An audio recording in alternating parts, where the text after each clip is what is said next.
পুরাটা দখল করতে পারেনি, কিন্তু আপনি তো আসলে বুঝতে পারবেন না যে কত অংশ দখল করেছে, কত অংশ আসলে তাদের সার্ভিলেন্সের মধ্যে আছে। ফলে টোটালটাই শাটডাউনে যেতে হচ্ছে এবং প্রতি রাতেই তাদের হচ্ছে টোটাল শাটডাউনে যেতে হচ্ছে আর কি। ইরানিদের ভিতরে যে আতঙ্কটা তৈরি হয়েছে এই যে ইন্টারনেট সিস্টেম, তা এখানে কি আপনার কি মনে হয় যে মানে পুরো ইন্টারনেট সিস্টেমটাই আপনার ইসরায়েলিরা দখল করে নিয়েছে? এক অর্থে সেইটাই আর কি, সেটা মনে হচ্ছে আর কি। হয়তো পুরাটা দখল করতে পারেনি, কিন্তু আপনি তো আসলে বুঝতে পারবেন না যে কত অংশ দখল করেছে, কত অংশ আসলে তাদের সার্ভিলেন্সের মধ্যে আছে। ফলে টোটালটাই শাটডাউনে যেতে হচ্ছে এবং প্রতি রাতেই তাদের হচ্ছে টোটাল শাটডাউনে যেতে হচ্ছে আর কি। আর আপনি আরেকটা যেটা বলেছেন যে কি বলেছিলেন যেন, তেহরানে যে মানবিক আচ্ছা বিপর্যয়। সেটা মানে তেহরান সব, মানে শুধু তেহরান না, আমি হচ্ছে যে ইরানের বিভিন্ন শহরে কিন্তু হচ্ছে যে ব্যাপক ধরনের মানে ক্ষয়ক্ষতির ঘটনা ঘটেছে। তেহরানে সবচেয়ে বেশি হয়েছে, কারণ রাজধানী থেকে আমি গত 3-4 দিন ধরে দেখছি যে প্রচুর মানে মানুষ বেরিয়ে যাওয়ার বিভিন্ন ফুটেজ আমি দেখেছি। এক ধরনের পানির মানে কি বলে সাপ্লাই লাইন হচ্ছে সেটা বিস্ফোরিত হয়েছে, পানি রাস্তায় ভেসে যাচ্ছে পানি। স্কুল আক্রান্ত হয়েছে, হাসপাতাল আক্রান্ত হয়েছে, বিভিন্ন ধরনের স্থাপনা আক্রান্ত হয়েছে এবং এখন প্রচন্ড ভীতি কিন্তু তৈরি হয়েছে। এবং এ পর্যন্ত সরকারি হিসাবে সেখানে প্রায় 600-র মতো, মানে টোটাল ইরানে হচ্ছে এখন পর্যন্ত 600-র মতো মানুষ মারা গেছেন। যেখানে আমরা ইসরায়েলে সম্ভবত 30 জন বা এই টাইপের কিছু একটা সংখ্যা আমরা দেখতে পাচ্ছি। এবং এই 600 জনের মধ্যে কিন্তু একটা খুবই মানে সিগনিফিকেন্ট অংশ কিন্তু হচ্ছে যে খুবই গুরুত্বপূর্ণ ব্যক্তি আর কি। 14 জন, আমি গত পরশু মানে পর্যন্ত আপনি বলতে পারেন টার্গেটেড কিলিং। খুবই টার্গেটেড কিলিং হচ্ছে। এবং মানে ইভেন হচ্ছে যে আপনি মানে খুবই অবাক ঘটনা হচ্ছে যে দেখা যাচ্ছে যে একটা বাহিনীর প্রধানকে মেরে ফেলা হচ্ছে, এরপর আরেকজনকে নিয়োগ দেওয়া হচ্ছে, 24 ঘন্টা না যেতে তাকেও মেরে ফেলা হচ্ছে আর কি। এবং মানে তারা যেই সব জায়গায় বৈঠক করছে, খুবই অবাক ব্যাপার হচ্ছে যে সেই সব জায়গাগুলোতেই হামলা হচ্ছে যেগুলো প্রচলিত অর্থে মানে কোনো সামরিক স্থাপনা না, সেই সব জায়গাতেও কিন্তু আসলে টার্গেট করে কিল করা হচ্ছে আর কি। ফলে একটা মানে খুবই ভয়ঙ্কর একটা অবস্থা। আমি যতদূর বুঝতে পারি মানে এখান থেকে যেটা বুঝতে পারি সেটা হচ্ছে যে এটা এটা ইসরায়েলেও ভয়াবহ অবস্থা, কিন্তু পার্থক্যটা যেটা হচ্ছে, আমি একটা ইন্টারন্যাশনাল পত্রিকা পড়ছিলাম, পার্থক্যটা যেটা হচ্ছে যে ইসরায়েলে কিন্তু হচ্ছে প্রচুর আশ্রয়ের ব্যবস্থা আছে, মানে আন্ডারগ্রাউন্ড বিভিন্ন ব্যবস্থাপনা আছে যেখানে সাধারণ লোকজন থেকে শুরু করে অনেকে আশ্রয় নিতে পারেন। কিন্তু ইরানের ক্ষেত্রে একটা বড় ধরনের সমস্যা হয়েছে, ইরানে আসলে ওইভাবে মানে এই ধরনের যুদ্ধ পরিস্থিতিতে আসলে বড় ধরনের বাংকার বা কিছু আন্ডারগ্রাউন্ড ব্যবস্থাপনা নেই। যেই কারণে হচ্ছে যে ওইখানে মেট্রো স্টেশন গুলো 24 ঘন্টার জন্য ওপেন করে দেওয়া হয়েছে, স্কুল ওপেন করে দেওয়া হয়েছে, মসজিদ ওপেন করে দেওয়া হয়েছে 24 ঘন্টার জন্য, যাতে সাধারণ মানুষ এখানে গিয়ে আশ্রয় নিতে পারে। কিন্তু সেইখানেও হচ্ছে যে একদম সুস্পষ্ট ভাবে, এটা শুধু ইসরায়েলের পক্ষ থেকে না, ইভেন আমেরিকার পক্ষ থেকে বলা হয়েছে যে মানে ট্রাম্প বলেছেন হচ্ছে তেহরান ছেড়ে চলে যেতে হবে সবাইকে। ফলে এক ধরনের আপনি যদি এটা এইটা একই সঙ্গে কিন্তু একটা সাইকোলজিক্যাল ওয়ারও চলছে আর কি। আপনি ওইখানে হচ্ছে যে একটি ব্যাংক হ্যাক করা হয়েছে, আমি দেখতে পেলাম প্রায় 14 মিলিয়ন হচ্ছে অর্থ করা হয়েছে, হ্যাক করা হয়েছে একটা ব্যাংকের। মানে এখন সাইবার ওয়ারও কিন্তু চালু হয়ে গেছে, ইরানের টেলিভিশনে সেখানে হ্যাক করা হয়েছে, আক্রমণ করা হয়েছে।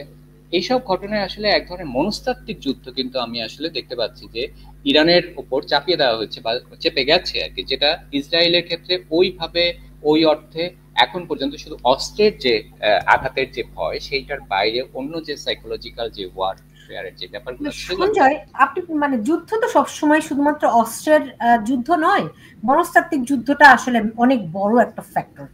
সবসময় মানসিকভাবে ভেঙে দেওয়াটা একটা বড় কৌশল থাকে, বড় টার্গেট থাকে, তাই না? কিন্তু আমি আরেকটি বিষয় আনতে চাই যে যেটা আপনি বললেন যে ইসরায়েলের মেট্রোগুলো মানে ওখানে মানুষদেরকে বসবাস করতে হচ্ছে এখন, তাই না? ইরানে এখন ইরানের স্ট্রাকচারটা যদি দেখেন, তাদের বেশিরভাগ জিনিসই আন্ডারগ্রাউন্ডে, তাই না? তো ইরানের মানে আন্ডারগ্রাউন্ড মানে হচ্ছে যে আমি যেটা বলতে চাচ্ছি যে ইসরায়েলে তো হচ্ছে যে এই ধরনের হামলার সময়ে আশ্রয় নেয়ার মানে ওরা তো অনেক দিন ধরে যুদ্ধের মধ্যে, ইসরায়েলের তো এই ধরনের কোনোদিনও পড়ে নাই, এই প্রথম বোধহয় পড়লো তারা।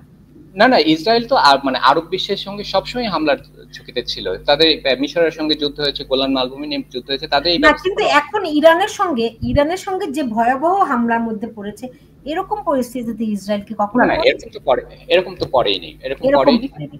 তো আমি বলছিলাম কি, ইরানের যত সমরাস্ত্রের টেকনোলজি, সেই বেশিরভাগ টেকনোলজি তাদের আন্ডারগ্রাউন্ডে। ইসরায়েলের তো কোনো টেকনোলজি আন্ডারগ্রাউন্ডের না।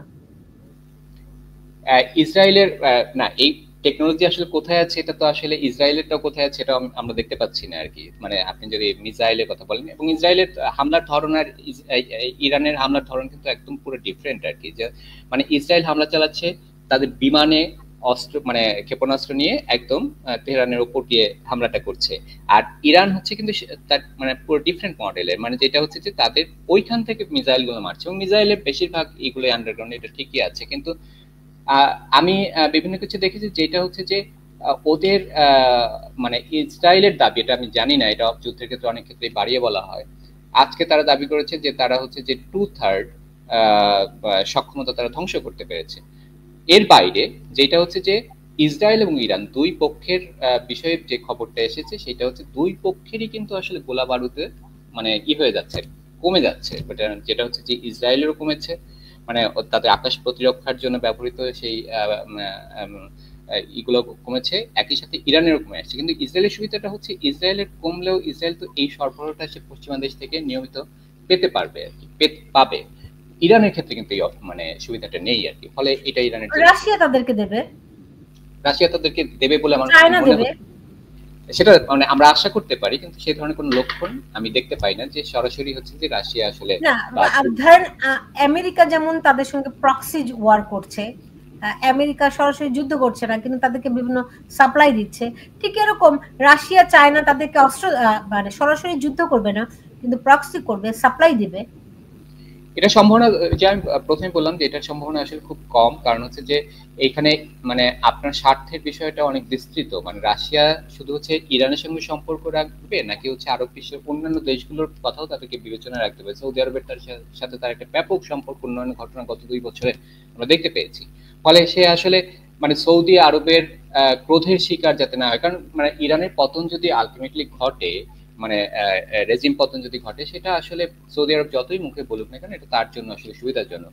ইয়েমেনের হুতিদেরকে ইরান দীর্ঘদিন সঞ্জয়, একটা হচ্ছে এটা রেজিম রেজিমের পরিবর্তন করা, আর একটা হচ্ছে কি ধরেন আমরা যেরকমটা ইরাকে দেখেছি যে মানে একসঙ্গে শাসক গোষ্ঠীর পতন, সেই সঙ্গে ভিনদেশীদের শাসন সেখানে কায়েম করা, ওই পুতুল আফগানিস্তান টাইপের, হামিদ কারজাই টাইপের শাসক গোষ্ঠী নিয়ে আসা, এরকম কিছু কি ইরানে হতে পারে? পুতুল শাসক গোষ্ঠী তো আসতেই পারে, মানে সেটা হচ্ছে যে পুতুল শাসক গোষ্ঠী রাখা সহজ, কিন্তু আপনি যেটা বোঝাতে যাচ্ছেন যে ইরাকে বা হচ্ছে আফগানিস্তানে যে ঘাঁটি আমরা দেখেছি, আমেরিকান ঘাঁটি বা হচ্ছে এই বিষয়গুলো, সেইটা হয়তো ইরানের ক্ষেত্রে এটা ঘটতে আমরা দেখবো না। যদি এটা ঘটে আর কি, মানে সেই ক্ষেত্রে ঘটতে দেখবো না, কারণ হচ্ছে যে দুইটা দেশের ক্ষেত্রেই আমরা দেখেছি যে হচ্ছে যে পশ্চিমাদের অভিজ্ঞতাগুলো খুব ভালো না, ঘাঁটি গেড়ে বসে থাকা। তাদের মানে বিশেষ করে আফগানিস্তান থেকে তাদের সবকিছু নিয়ে চলেই আসতে হয়েছে। ফলে এটা এই 2003 সালের বা 1 সালের যে পরিস্থিতিগুলো ছিল, এখন 2025 সালে এসে আমরা ইরানের বুকে একটা ইসরায়েলের ঘাঁটি দেখবো, এটা সম্ভবত ঘটবে না। বরং হচ্ছে যে আমরা এখনকার যে মডেলগুলো আমরা দেখি যে হচ্ছে যে সামরিক উপস্থিতি দেখি না, আমরা দেখেছি ইভেন আপনি সিরিয়ার ক্ষেত্রে যদি দেখেন সামরিক বাইরের সামরিক উপস্থিতি কিন্তু দেখবেন না। আপনি দেখবেন যে তাদের হয়ে একটা সরকার, আমরা ওই সরকারের সঙ্গে ইসরায়েলের ঘনিষ্ঠতার কথা আমরা এখন প্রকাশ্য এটা জানি আমরা। ইভেন এই যুদ্ধে ইরানের সঙ্গে যুদ্ধেও কিন্তু সিরিয়ার কোনো প্রতিক্রিয়া নেই, সিরিয়া প্রতিক্রিয়াহীন, তারা কিন্তু এর বিরোধিতাও করেন, ইসরায়েলের বিরোধিতাও করেন। তো এর বাইরে যেসব দেশে আমরা দেখি সেই সব দেশে আসলে এক ধরনের পুতুল সরকারকে আমরা বসানোর প্রবণতা ইদানিং কালে আমরা দেখি। সেটা আসলে আপনি বিভিন্ন দেশেই দেখবেন যে তাদের পক্ষে তাদের সার্ভ করা একটা সরকার হয়তো ক্ষমতা গ্রহণ করে।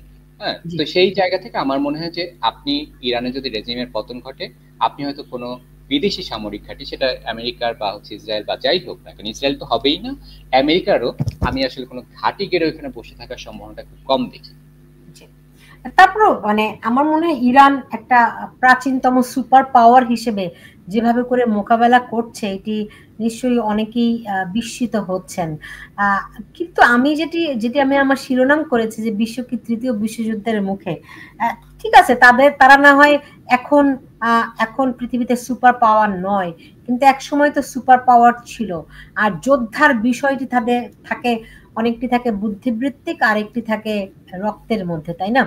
ইরানিরা জাতি হিসেবে যোদ্ধা।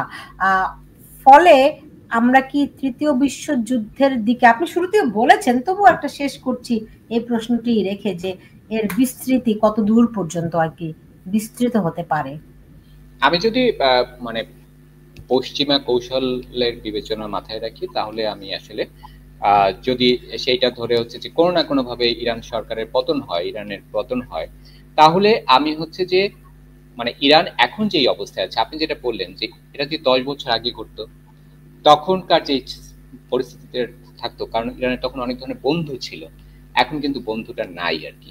ফলে ওইভাবে হচ্ছে যে আমরা হয়তো এর সঙ্গে বিভিন্ন দেশকে সরাসরি সম্পৃক্ত হয়ে যুদ্ধে জড়িয়ে পড়ার ঘটনাগুলো আমরা হয়তো দেখবো না, কিন্তু আমরা কিন্তু বিশেষ করে ইরানে অনেক ধরনের অস্থিরতা দেখতে পারি। মানে যেটা হচ্ছে যে এমন না যে হচ্ছে যে রেজিমের পতন ঘটা মানেই হচ্ছে সেইখানে পরিস্থিতি অন্য কারো নিয়ন্ত্রণে চলে যাবে, সেটা যেমন না।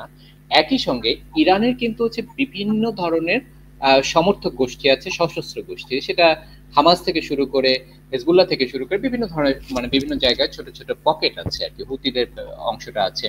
যেই অংশ কথাগুলো বলা হচ্ছে, আমি একবার বলেছি যে ইউরোপে এক ধরনের মানে স্লিপার সেলের এক ধরনের অ্যাক্টিভিটি বাড়ার সম্ভাবনাগুলো আমি মানে তারা বলছে, তারা মনে করছে। তো এই ধরনের ঘটনা আমরা হয়তো দেখবো যে হিজবুল্লাহর কিছু পার্ট যাদের আসলে কোনো উপায় আর নাই আর কি, তখন হচ্ছে যে এই ধরনের অ্যাক্টিভিটি হয়তো আমরা মধ্যপ্রাচ্য বা বিভিন্ন জায়গায় হয়তো ছড়িয়ে পড়তে দেখবো। কিন্তু আমি এই মুহূর্তে দেখি না যে ইরান ইস্যুকে কেন্দ্র করে কোনো বিশ্বযুদ্ধ মানে পরাশক্তিগুলো নিজেদের মধ্যে যুদ্ধ শুরু হওয়ার সম্ভাবনা এই মুহূর্তে দেখতে পাচ্ছি না।